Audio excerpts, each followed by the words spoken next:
जिंदाबाद। যুব সমাজের জন্য বড় ঘোষণা। কামারহাটি বিধানসভার বিজেপি প্রার্থী অরূপ চৌধুরী মিডিয়া কনফারেন্সের মাধ্যমে সূচনা করলেন যুব ভরসা প্রকল্প, যেখানে মাসিক ৩,০০০ টাকা করে দেওয়ার প্রতিশ্রুতি ঘোষণা করেছেন। যুবকদের আর্থিক সুরক্ষা ও স্বনির্ভরতার লক্ষ্যে বিজেপি যুব মোর্চার উদ্যোগে এই বিশেষ মিডিয়া কনফারেন্স। কামারহাটি বিধানসভাকে কেন্দ্র করে ইতিমধ্যেই রাজনৈতিক উত্তাপ তুঙ্গে, তার মধ্যেই এই ঘোষণাকে ঘিরে বাড়ছে চর্চা। এই কর্মসূচির সূচনা করেন কামারহাটি বিধানসভার বিজেপি প্রার্থী সকলের পরিচিত মুখ অরূপ চৌধুরী, যিনি পুলক নামে বেশি জনপ্রিয়। যুব ভরসা প্রকল্পের মাধ্যমে প্রতি মাসে ৩,০০০ টাকা করে দেওয়ার প্রতিশ্রুতি যা যুব সমাজের মধ্যে আলো জাগাবে বলেই মনে করছেন দলীয় নেতৃত্ব। এখন দেখার এই উদ্যোগ কতটা প্রভাব ফেলতে পারে যুব সমাজে এবং নির্বাচনী সমীকরণে কতটা পরিবর্তন আনতে পারে যুব ভরসা। কামারহাটি থেকে সমাজের রিপোর্ট রাষ্ট্র পার্টি 2026-এ সরকারে আসছে এবং আসার পরেই এটা আমরা চালু করব। যশস্বী প্রধানমন্ত্রী তার সংকল্প কি, পশ্চিমবঙ্গের যুবক যুবতীদের যেন চাকরির সুরক্ষা দিতে পারি, পশ্চিমবঙ্গে যেন আইটি সেক্টর, কল কারখানা সব খোলে, তার अंगीकारबद्ध আমরা। हम लोग बोलते हैं सम्मानिक, ये दो बात में जमीन आसमान फर्क है। भाजपा बोलते हैं सम्मानिक, যুবক যুবতীদের সম্মানিক তাদের প্রদান করবে। আমাদের পশ্চিমবঙ্গে সারা অন্যান্য রাজ্যগুলোতে চালু হয়ে গেল, সেইখানে ধরুন কোথাও কংগ্রেসের সরকার আছে সেখানেও চালু হয়ে গেল, কিন্তু পশ্চিমবঙ্গে 1.5 বছর পর চালু হলো কিষাণ সম্মান নিধি। আয়ুষ্মান ভারতের কথা আপনারা জানবেন, যেটা আজ অবধি চালু করতে দিল না এই পশ্চিমবঙ্গ সরকার, মমতা ব্যানার্জি। সেইখানে কিভাবে উপকৃত হতো, সারা ভারতবর্ষে যে হসপিটালগুলো আছে তাতে 5 লাখ টাকা এখান থেকে কেউ গেলে রুগীরা তারা পেতেন, কিন্তু তারা জনসাধারণের কথা পশ্চিমবঙ্গের এই সরকার, এই লুটতরাজ সরকার তারা ভাবেন না, তারা শুধু ভোট ব্যাংকটাই ভাবেন। কিন্তু আজকে আপনি কিছু কিছু রাজ্যেতে যেখানে বিজেপি সরকারে আছে সেইখানে আপনি দেখতে পারবেন যে এই ধরনের মহিলাদের, বিশেষ করে মহিলাদের এই ধরনের সাম্মানিক দেওয়া হচ্ছে। যেমন আপনি দেখতে পারবেন গুজরাটে, আপনি দেখবেন মহারাষ্ট্রে দেখবেন, হ্যাঁ, সেইখানেও আপনি একটু খোঁজ নিন, দেখতে পারবেন যে ওখানেও সাম্মানিক কোথাও 2,500 টাকা দেওয়া হচ্ছে, কোথাও 2,000 দেওয়া হচ্ছে, কোথাও 3,000 টাকা সাম্মানিক দেওয়া হচ্ছে। বর্তমান রাজ্য সরকার ক্ষমতায় আসার পর প্রথম সারদা কেলেঙ্কারি হয়েছিল, সেই সারদা কেলেঙ্কারি সুদীপ্ত সেন 12 বছর 11 মাস বাদে জেল থেকে বেরোলো নির্বাচনের পূর্বে, কী বলবেন? সেটা আইনি প্রক্রিয়া, আইনি প্রক্রিয়াতে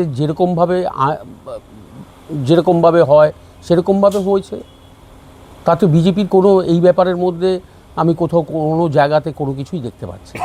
সিবিআইয়ের চার্জশিটের গাফিলতির জন্য এবং অনেক ত্রুটি বিচ্যুতির জন্যই আজকে সুদীপ্ত সেন জেল থেকে ছাড়া পেয়েছে।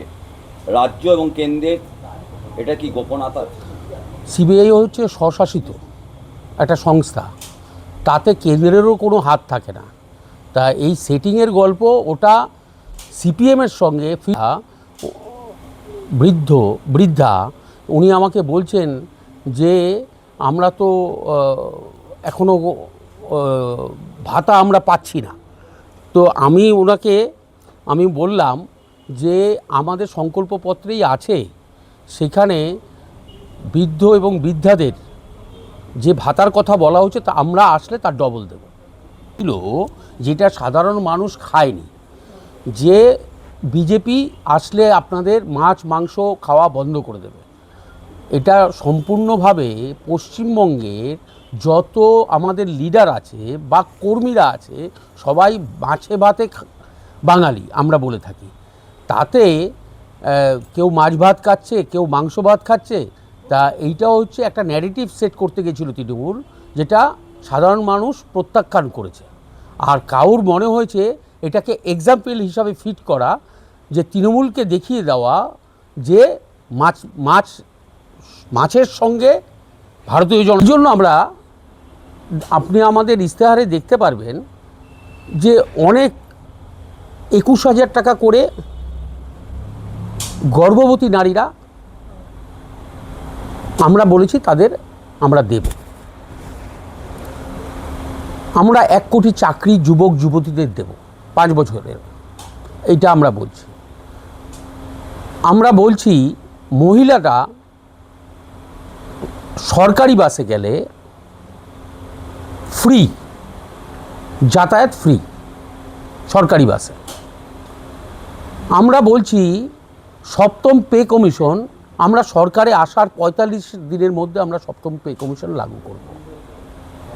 সবটাই মানুষের উদ্দেশ্যে। ভারতীয় জনতা পার্টি ভোট রাজনীতিতে বিশ্বাস করে না। ভারতীয় জনতা পার্টি চায় যে পশ্চিমবঙ্গে একটা সুশাসন আসুক, কারণ এখানে শাসন ব্যবস্থা পুরো ভেঙে পড়েছে।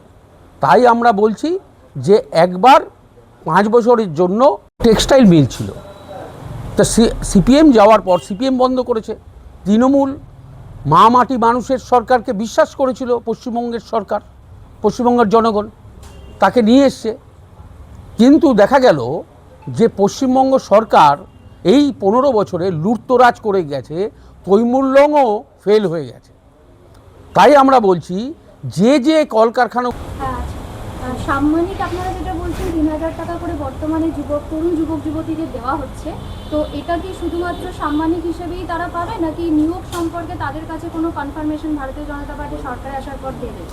আমরা নিয়োগ সম্পর্কে যেরকম কলকারখানাগুলো আবার চালু হবে, বাইরের থেকে আইটি সেক্টরগুলো আবার আসবে, বিভিন্ন জায়গায় চাকরির ক্ষেত্রে তারা বিভিন্ন জায়গায় অ্যাপ্লাই করতে পারবে, স্কোপ অনেক বেড়ে যাবে।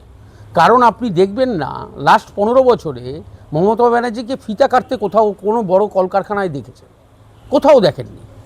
উনি একটা বিজনেস সামিট করেন, সেটা একটা উৎসবের মতন করেন, কিন্তু দেখা যায় সেখানে ব্যবসাদাররা এসে কেউ বিনিয়োগ আর করে না এখানে পশ্চিমবঙ্গে।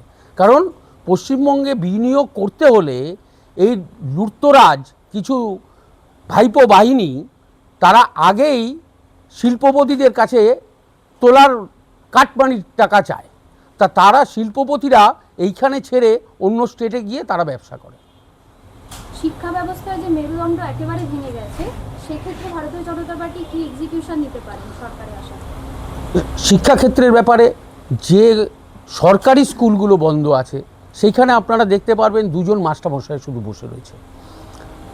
তো শিক্ষাক্ষেত্রে আমরা বলছি সাধারণ মানুষের পক্ষে সম্ভব নয় যে প্রাইভেট স্কুলগুলোতে ভর্তি করানো। আমরা আবার পুনরায় সেই সরকারি স্কুলগুলো আবার যেন চালু হয় সেই ব্যবস্থাতে আমরা